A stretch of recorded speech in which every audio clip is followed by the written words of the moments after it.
This is unscripted and just Spider-Man book review. I'll just get right into it. I think this book, for the price of $14, is it's worth it.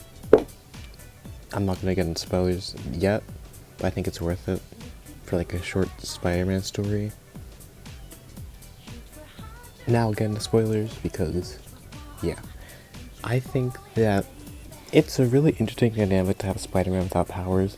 I'm not a comic book reader, but I think that having Spider-Man being able to take lots of damage and having to recover from it is in pages like this, because it kind of sets in scale that this guy, who's the main character and Spider-Man in the story he can't really do the same thing Spider-Man does, and he has to be way more careful, because if he falls from a height, he won't get up like Spider-Man, he'll just die. I don't know if this is a Spider-Man character that appears in the comics, but this one character, Screwball, I feel like it's kind of weird that she's this live streamer, since she's doing crimes. I could make a joke about how she'd be up on Kick, but she would get banned, wouldn't she? It's not like you can just stream wherever you want to and stream whatever you want to. You can get banned, especially when it's a citywide event. They would just ban her instantly. It would look bad for whoever the streaming company is. I guess if you don't already know, this isn't Spider-Man. This is just a guy who put on the Spider-Man suit and is pretending to be Spider-Man for a bit until Spider-Man comes back. That's a lot of the story. I should have mentioned that earlier. There's a Scorpion fight scene, which is pretty cool. Scorpion gets cooked like always. But I found this weird. So Peter, MJ's mad at him for not showing up. Makes sense. But then this happens with MJ. I'm pretty sure it's supposed to be MJ.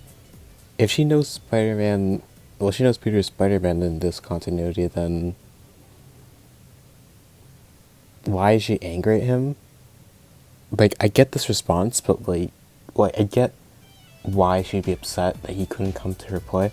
But if she knows he's Spider-Man and that people rely on him to survive, and that people are literally trying to kill him every day, why would she respond in this way instead of telling him that she just can't do this anymore?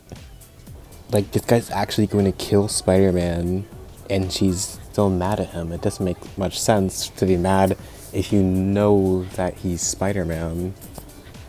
But I think Venom encasing Peter is a pretty cool idea. I don't know if that's ever been explored before, as I don't really read the Spider-Man comics, but I think it's a cool idea to have Peter be a prisoner inside Venom while Venom terrorizes people and he just has to watch. And also, I like this part because I feel a lesser story would have just had him, he wins and he gets a girlfriend, but things don't always work out in real life, and I think that him not getting what he expected but still accepting it and learning to move on things is pretty nice for a character protagonist to do. I also forgot to mention, I think the art in this comic is also just really good, and it's up here.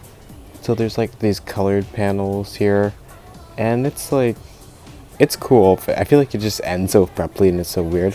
Maybe it's because you're not supposed to read it in this form and just have everything. But it just feels odd to have it randomly get color sometime. Well, not this one time. And what else am I looking for? I think the ending is pretty nice. It's not over for him. He can still move on and have a good life, and he might not be Spider-Man anymore, but he will take what he's learned into helping his life and becoming better.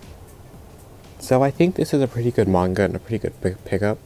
Here's my little Venom. It's the only Spider-Man action figure I have. It's Venom. Obviously, I do have some nitpicks with it, but I feel it's genuinely just a nice short story with Spider-Man, and is a good anyone could put on the mask, kind of like Spider-Verse.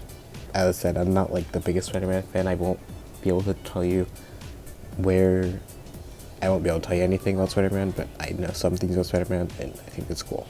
And so, yeah, see you soon. I say see you soon. See you in the next. I don't know. I don't know how to end these. See you in the next video. Play the outro.